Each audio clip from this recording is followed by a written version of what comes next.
Alon, why Salon? You with the nasty pastor, and I'm back with another chapter read from out of Ramses, Volume 1, Series 1, The Son of Light.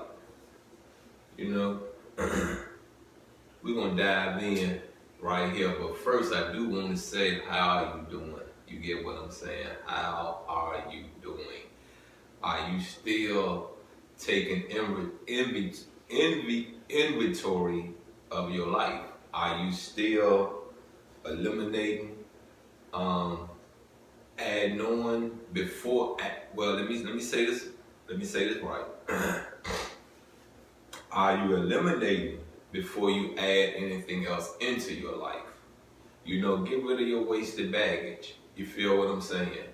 You know, your wasted baggage could be you frivolously, loosely, spending money on things that you really don't need, being wasteful. You feel what I'm saying? You know, your baggage could be taking care of a man, taking care of a woman that's not going to do the same for you. You know what I mean? Your wasted baggage could be, it's anything that's being wasteful. Anything in your life that hinders you from getting to the next level in your life. And you need to get to the next level in your life. You know what I mean? Even as a 55-year-old man, at 60, I don't still want to be in the same position I'm in now. You get what I'm saying? The same way destruction, as if you have kept up with the world, the same way destruction comes every 5 to 7 years, your life should excel every 10 years. If you can, every 5 years. You should elevate yourself. You should always keep pushing forward. Yes, there are things in the world that may not be attainable because of not wanting to handle things, not knowing how to handle things. But there are things out here that you want, that you need, that you're going to get, right? Okay, you take the time in them 5 to 10 years and study and research how to maintain it. Obtaining it is easy. Getting it is easy. But maintaining it is the hardest part, and that's where you need to do your research. Let's go and get into this reading. The experts who measured the river waters had picked the exact day the Nile will crest, flooding into Memphis. The festival was proclaimed. The crowd went from street to street, telling how Isis had finally found her dead husband, Osiris, and brought him back to life. Shortly after dawn, the dike to the town's main canal was opened and the waters coursed mightily through, so that the waters might increase but not destroy thousands of votive statues of the god Hapi were thrown into the Nile. The manifestation of the Nile's life-giving inundation.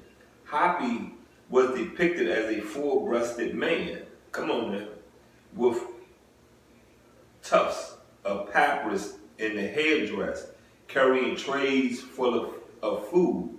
Each family would keep a vial of flood water to guarantee their prosperity through the coming year. Now, one can say that flood was for Osiris. You get what I'm saying? Because it was something, Osiris' throne room is underwater. You understand what I'm saying? I learned that through, was it Stolen Legacy? Or was it Isis? I believe it's on Isis and Osiris. I learned that there, you know what I mean? And it's proven fact because there's talks of it throughout social media. There are talks of it in history, you know what I mean? That after Seth killed Osiris, you know what I mean? They tried to, bury everything about this man so that you would never, this God, this man that you would never know about. You feel what I'm saying? So, understand there's a lot of history in Kemet that's lost. There's a lot of history in Kemet that is going to be discovered. And I'm not saying there isn't some things you can stand on. There are not truths you can stand on, but sooner or later, the 100% truth of how we got here, you understand me? How life was formed is going to be unveiled. Yes, it's going to be unveiled. I don't believe everything was written on papyrus paper without there being a backup somewhere else. You get what I'm saying? There's something written on the wall. They was writing on walls before they was writing on papyrus leaves. You understand what I'm saying? So there's something somewhere that just not haven't been discovered yet to give us the full understanding of how we got here. You understand what I'm saying? Why we got here and what we are supposed to do while we're here. Now, my understanding is to save a life. That's my understanding. Point blank period. Save a life. Walk in a righteous path. You get what I'm saying?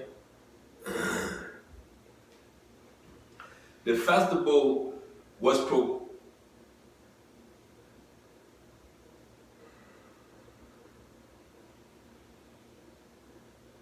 at the palace, everyone grew restless. In less than an hour, they would form a procession that Pharaoh would lead to the Nile, where he was to make his ritual offering.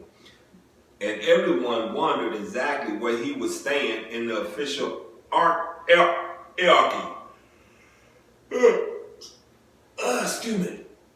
Hierarchy. Shinar paced, asking a chamberlain the same questions for the 10th time. Has my father assigned my palace? Not yet. This is madness, asked the priest in charge. The king himself will determine the order of the procession. Everyone knows what the order will be. Please forgive me, I have no further information. Shinar smoothed the pleats of his long linen robe and fiddled with his 3 strands of carnelian beads. He would have preferred something fancier, but dared not outshine his father. The rumors seem to be true that Seti meant to make certain changes in protocol with the queen's consent. But why hadn't he been considered? If this parents excluded him, he must be falling out of favor. Who could be at the bottom of this except his power-hungry brother? It had been a mistake to underestimate the boy. The lying snake had stabbed him in the back. Tua listened to Ramses' lies and influenced her husband. Yes, that was Ramses' plan, to move to the head of the procession, appearing directly behind his father and mother at an important public ceremony, to show that he had become the favorite son. Shinar demanded an audience with his mother. Now, they just at each other, right? 2 brothers at each other. You know, I was watching Gladiator 2, and I learned something from them twins. Them twins ruled that part of Europe together. And yes, one of them was very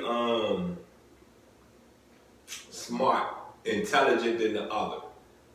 You get what I'm saying? But in the end, the intelligent one died first. Trying to manipulate his brother. And then I forgot the character that Denzel Washington played, you know what I mean? But like Denzel Washington said, that character Denzel Washington played said, Rome must be destroyed.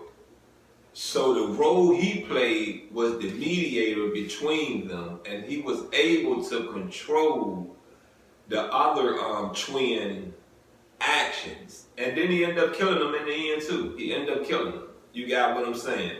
So when I tell you that these books, these scriptures are controlling, they are. You got what I'm saying? The right person will have you doing some of the most craziest stuff. The most craziest stuff. So read with comprehension, keep your patience, and you know what I mean, really pay attention to the history that you're making now. Pay attention to it. Pay attention. Because yesterday ain't going to be the same as the day we are in. You feel me? It's not going to be the same. As you can see, you know, I've been full throttle on my reading since Monday, since Saturday.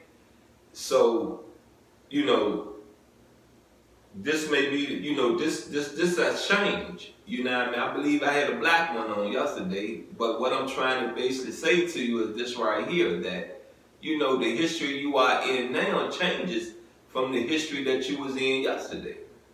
So pay attention to it, because it might be something from yesterday that you need to bring forth into your today.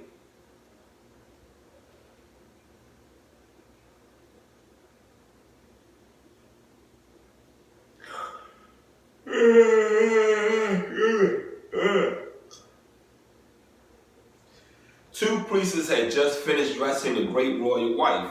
Her crown was adorned with two tall feathers, a symbol of how she incarnated the breath of life, nurturing all of Egypt.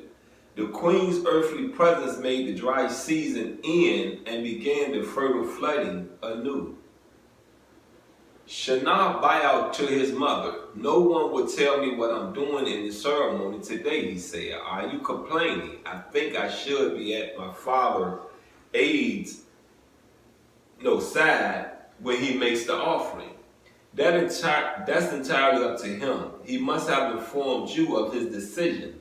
Don't you trust your father's judgment? You're usually the first to make his decisions. Shinar fell silent, regretting that he had appealed to his mother. While always even-handed, she made him uncomfortable. She seemed able to see right through him. Rest assured, he continued, that I bowed to Pharaoh's wisdom. Now that's tight. That's tight right there. You know what I mean? He bowed his body, his head, to the wisdom of the Pharaoh. And you should. You know, if you're a king, that means that you know how to, lead without any mistakes, any interruptions. You know, your leadership should bring your civilization into prosperity, financially, what else? Socially, educationally,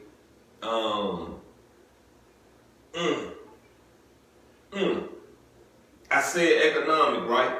Alright, you know, those are things it should do. It should do. You know, if it's not doing that, you need to dethrone that person. But anyway, my time is up. You've been with the Nasty Pastor. I'm out, and I love you.